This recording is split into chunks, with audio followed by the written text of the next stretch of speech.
Hello students, আজকের এই ভিডিওতে আমি আরো একটি টপিকের মেটেরিয়াল তোমাদের সাথে শেয়ার করছি যে আমরা ফিলিং দ্য ব্ল্যাঙ্কস এর উপরে টোটাল মেটেরিয়ালটা কিভাবে তৈরি করেছি সেটা একবার দেখে নাও।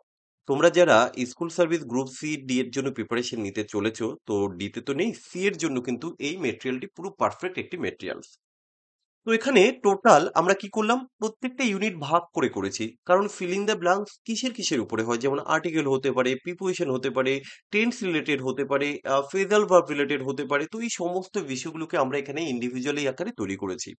এবার বিষয় হচ্ছে, আমরা যে সমস্ত বইগুলো নর্মালি পড়ি সেখানে কি হয় যে ইংলিশে এক্সপ্লেনেশন থাকার ফলে আমরা অনেকটা বুঝতে পারি না বা একটু প্রবলেম ফেস করি।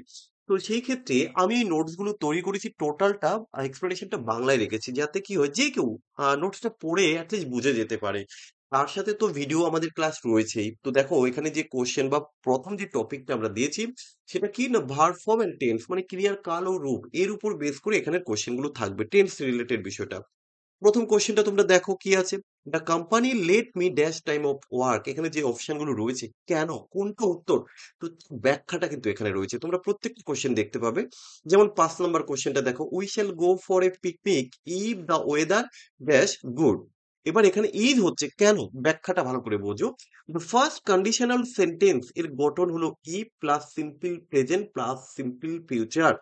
যেহেতু বাক্যের দ্বিতীয় অংশে শ্যাল গো সিম্পল ফিউচারে আছে, তাই প্রথম অংশ সিম্পল প্রেজেন্ট টেন্স হবে, ওয়েদারের সাথে ইজ বসবে। দেখো এইভাবে আমরা প্রত্যেকটা কোশ্চেন, দেখো একটা দুটো নয়, প্রত্যেকটা টপিক, প্রত্যেকটা টপিকের প্রত্যেকটা কোশ্চেন এইভাবে রয়েছে। তো আশা করি এইভাবে পড়ার পর কারো খুব একটা প্রবলেম হবে না। কেন, প্রত্যেকটা কোশ্চেন আশা করি তোমরা দেখতে পাচ্ছ। দেখো, তো এটা হচ্ছে আমাদের এখনো সেই tense related, filling the blanks. এরপরে আমরা দেখো কি আরো টপিক আছে। এরপরে দেখো প্রিপোজিশন এর উপর রয়েছে, তো প্রিপোজিশন এর উপরও কিন্তু এখানে সেই রকম একই রকম ভাবে বাংলাতে আমার এক্সপ্লেনেশন গুলো করে দেওয়া হয়েছে। আশা রাখি খুব একটা প্রবলেম হবে না, তোমরা একটু স্ক্রল করো, দেখে নিতে পারো। আমি জাস্ট একটু ফার্স্ট দেখিয়ে দেই, ভিডিওটা বেশি লং করব না। এরপরে আর কি কি টপিক আছে তোমরা একবার দেখে নাও, আমিও স্ক্রল করে করে দেখিয়ে দিচ্ছি। যেমন ফেজাল ভার্ব যেটা আমরা বললাম, কারণ এই কোশ্চেন গুলো দেখো, প্রিভিয়াস ইয়ারের কোশ্চেনটা তোমরা যদি একটু ফলো করো তাহলে বুঝতে পারবে যে কোন কোন টপিক থেকে কোশ্চেন গুলো এসে, আমরা ঠিক সেই টপিক গুলোকে এখানে কভার করার চেষ্টা করেছি। তো এগুলো যদি একটু ঠিকভাবে তুমি করে নিতে পারো, আমার মনে হয় না এর বাইরে বেশি কিছু লাগবে, ঠিক আছে। তো প্রত্যেকটা টপিক ওয়াইজ এইভাবে আমরা নোটস গুলো রেডি করেছি। তো তোমরা চাইলে আমাদের ব্যাচ কোর্সে এনরোল করতে পারো, সেখানে কিন্তু এই নোটস গুলো তোমরা পেয়ে যাবে। এবার কি রয়েছে যে দেখো, সবসময় যে আর্টিকেল প্রিপোজিশন টেন্স রিলেটেড হয় এরকমটা নয়, কখনো কখনো ভোকাবুলারি বেস কিন্তু কিছু ফিলিং দ্য ব্ল্যাঙ্কস এসে থাকে, যেমনটা তোমরা এখানে দেখতে পাচ্ছ। তো এখানেও কিন্তু আমি একই রকম ভাবে চেষ্টা করেছি সমস্ত ব্যাখ্যাগুলো বাংলাতে করে দেওয়ার, যাতে কারো কোনো রকম বুঝতে প্রবলেম না হয়, সে একা একাই পড়ে বুঝতে পারবে যে এটা কেন হচ্ছে এবং তার মিনিং গুলো রয়েছে, ঠিক আছে। তো যাই হোক, এইভাবে আমাদের প্রত্যেকটা টপিক, বাকি যে ইউনিট গুলো রয়েছে, অর্থাৎ বাকি যে টপিক রয়েছে ইংলিশের, সেগুলোর আমি এক এক করে এইভাবে তোমাদেরকে নোটস গুলো দেখিয়ে দেবো। দেখো এখানে কনজাংশন এন্ড কানেক্টর, ঠিক আছে, তার উপরে যে ফিলিং দ্য ব্ল্যাঙ্কস গুলো হয় সেগুলো এখানে আমরা দিয়েছি। দেখো পুরো সেপারেশন করে, দেন কি রয়েছে, pronouns and determiner and article, এগুলোর উপরে রয়েছে।